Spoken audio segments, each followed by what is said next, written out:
시편 70편에는 기념식에서 인도자를 따라 부르는 노래라는 표제가 붙어 있습니다. 이는 기념식, 제사의식 등 공식적인 자리에서 지휘자의 지휘에 따라 함께 부르는 노래라는 의미입니다. 이렇게 표제가 기념식에서 부르는 노래로 되어 있는 시편은 시편 38편과 여기에만 있습니다. 하지만 구체적으로 이게 어떤 기념식에서 무엇을 위해 노래하는 노래인지는 밝혀지지 않았습니다.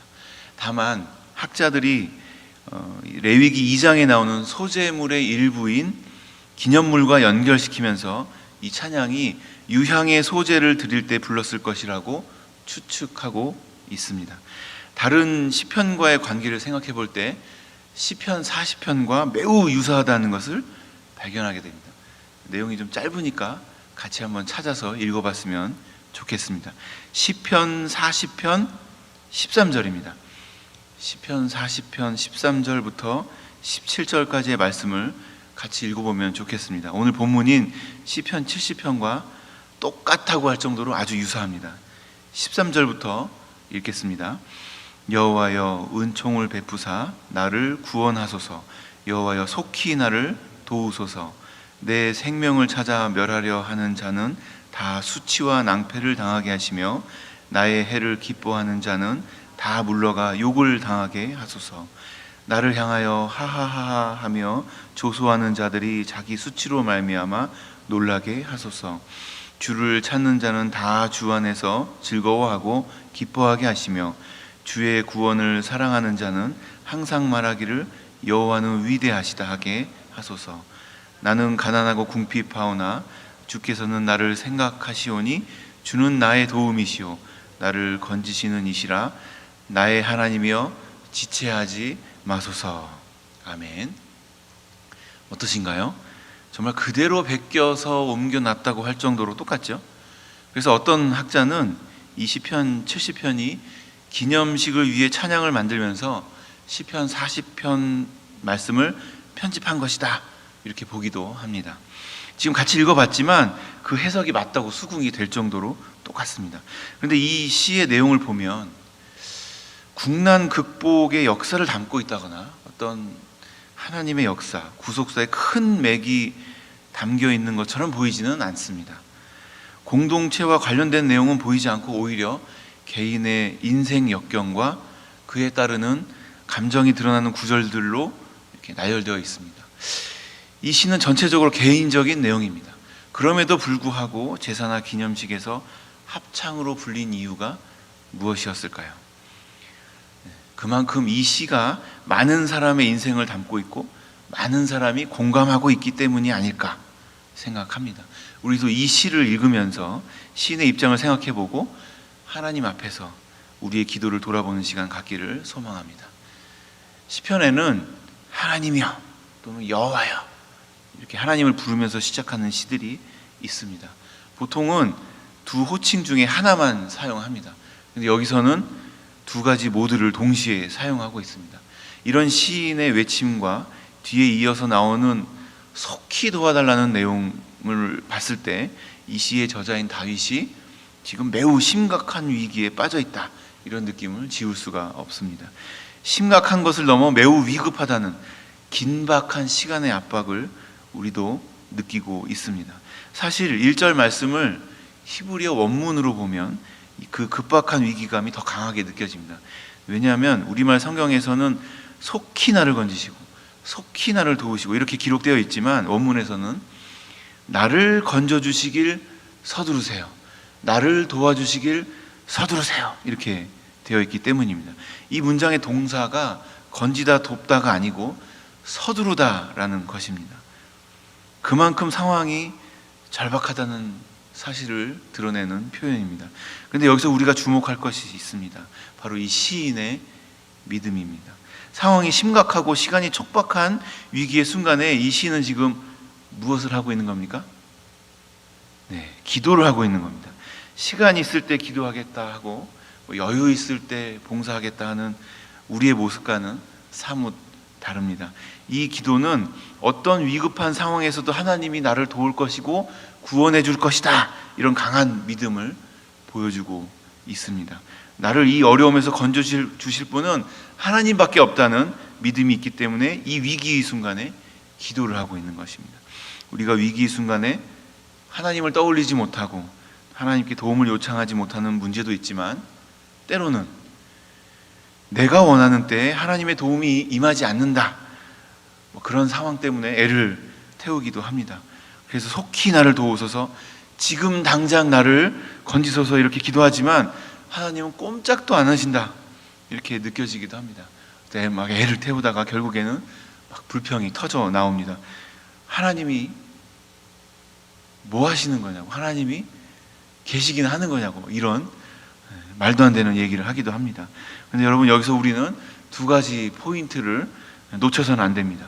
첫 번째 포인트는 우리가 종이고 하나님이 주인이시지, 우리가 주인이고 하나님이 우리가 원하는 대로, 내가 원하는 대로 이렇게 저렇게 막 부릴 수 있는 게 아니라는 사실입니다.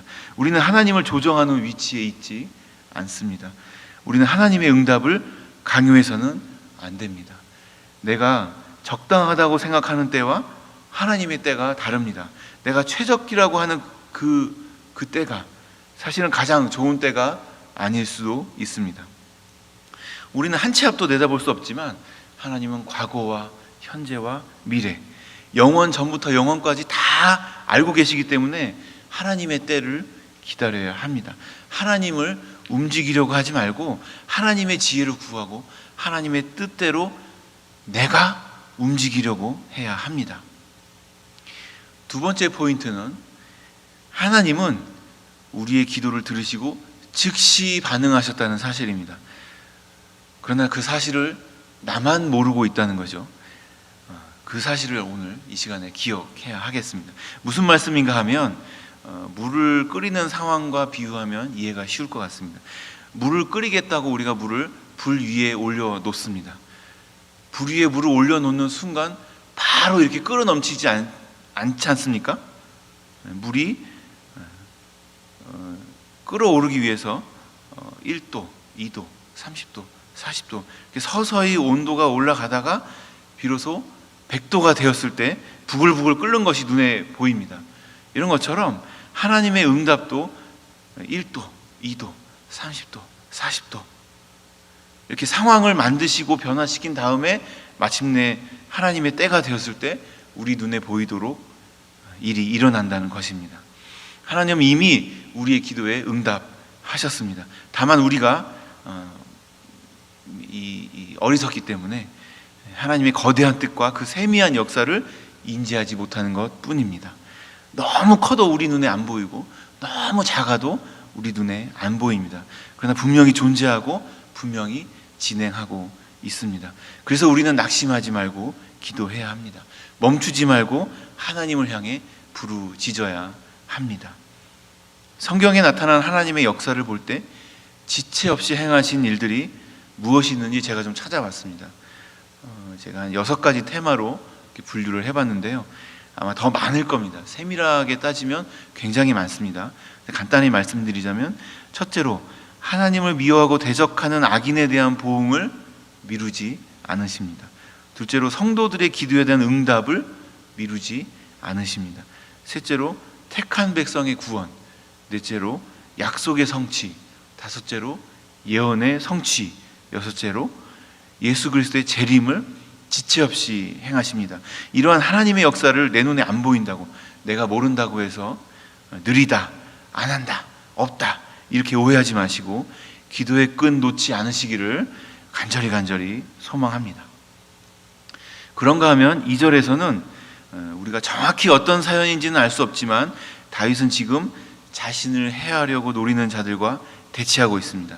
나의 영혼을 찾는 자들이 수치와 무한을 당하게 하시며 라고 자신의 생명과 영혼을 노리는 자들을 주님께 맡기고 있습니다.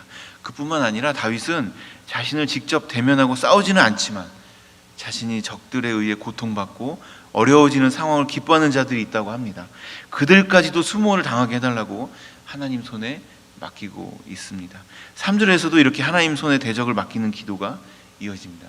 여기에서는 이런 감탄사가 등장하는데요. 구약에 보면 보통 불평할 때나 슬플 때, 고통스러울 때, 기쁠 때 이런 감탄사가 등장합니다. 시를 지은 다윗의 현재 상황을 볼 때 대적들이 다윗을 향해 내는 소리입니다. 다윗의 처지를 비웃는 소리, 조롱하는 소리인 것 같습니다. 우리 식으로 바꾸면 알라리 깔라리 이 정도가 아닐까 싶습니다. 이렇게 다윗을 비우는 대적을 하나님이 해결해 달라고 하나님께 맡기고 있습니다. 그래서 결국에는 하나님을 찾는 자들이, 하나님의 구원을 사랑하는 자들이 승리하게 해달라고 4절에서 노래하고 있습니다. 저는 여기에서 다윗의 믿음이 얼마나 깊은지 가늠하게 됩니다. 왜냐하면요, 우리의 기도 제목은 보통 문제의 해결입니다. 이런저런 어려움이 있으니 하나님 해결해 주세요, 이렇게 기도합니다. 대학에 합격하게 해주세요, 사업이 잘 되게 해주세요, 부장으로 승진하게 해주세요, 병이 낫게 해주세요 등등 수많은 기도의 제목은 결국 문제 해결입니다. 근데 여러분, 우리 경험을 한번 돌아보시기 바랍니다. 그렇게 문제가 해결되었을 때 어떠신가요? 기쁘시죠? 근데 그 기쁨이 오래 가던가요? 또 다른 문제가 우리 앞에 나타납니다. 하나가 해결되면 또 그 다음 문제가 보입니다. 그 문제를 넘어가면 그 다음 그 문제가 계속됩니다. 그렇게 기쁜 날보다는 기쁘지 않은 날들이 더 많은 것 같습니다. 필요를 채워달라는 기도도 마찬가지입니다. 지금 나를 보면 이것만 채워지면 될 것 같습니다. 근데 아니죠. 이게 채워지면 해결될 것 같았는데 또 다른 필요가 우리 앞에 나타납니다. 이게 채워지면 저게 채워지면 그 다음 또 다른 필요가 나타납니다. 한도 끝도 없습니다. 그렇게 기쁜 날보다는 기쁘지 않은 날들이 더 많은 것 같습니다. 근데 오늘 다윗은 어떻습니까? 기쁨을 위해 기도하고 있습니다. 이렇게 기쁨을 위해 기도하면 문제가 해결되든지 안 되든지 상관없이 기쁠 수 있습니다. 필요가 채워지든지 안 채워지든지 상관없이 내 안에 평안이 찾아오고 하나님의 풍성하심을 느낄 수 있게 됩니다. 그래서 기뻐하게 하시고 즐거워하게 하셔서 이렇게 기도하는 것이 정말 강력한 기도가 됩니다. 문제의 해결, 필요의 충족을 뛰어넘는 기도이기 때문입니다. 이 시간 다윗의 기도를 통해서 이 땅을 살아가면서 우리의 마음이, 우리 영혼이 흔들리지 않고 살아갈 수 있는 기도의 비법을 마음에 새기고 평안을 누리며 사시는 성도님 다 되시기를 예수님의 이름으로 축복합니다. 이어서 5절을 보실까요? 가난하고 궁핍하다는 다윗의 고백이 나타납니다. 마음의 상태를 표현한 것으로 볼 수 있습니다. 이 구절을 읽으면 예수님의 팔복 중 하나가 생각나지 않습니까? 심령이 가난한 자는 복이 있나니 천국이 그들의 것이며. 아멘. 이런 가난한 마음, 궁핍한 마음에서 비롯된 간절함으로 오늘 이 아침을 기도로 채우시기를 바랍니다. 기도의 본질은 하나님과의 사귐입니다. 잠잠히 하나님께 기도하는 것도 좋지만 우리의 인생길에서 만나는 뜻하지 않은 위기의 상황에서 절박한 심정으로 하나님께 부르짖는 기도도 반드시 필요합니다. 이렇게 간절한 마음으로 하나님께 나아갈 때 하나님의 응답을 확신하면서 구하시기를 바랍니다. 나의 눈에는 보이지 않지만 이미 하나님은 응답하셨습니다. 그러므로 우리는 더 좋은 길로 나를 인도하시는 하나님의 뜻이 무엇인지 깨닫게 해달라고 구해야 합니다. 하나님이 가장 좋은 때 가장 좋은 것을 준비하고 계시다는 사실을 기억하고 기도하는 이 아침이 되시기를 예수님의 이름으로 축복합니다.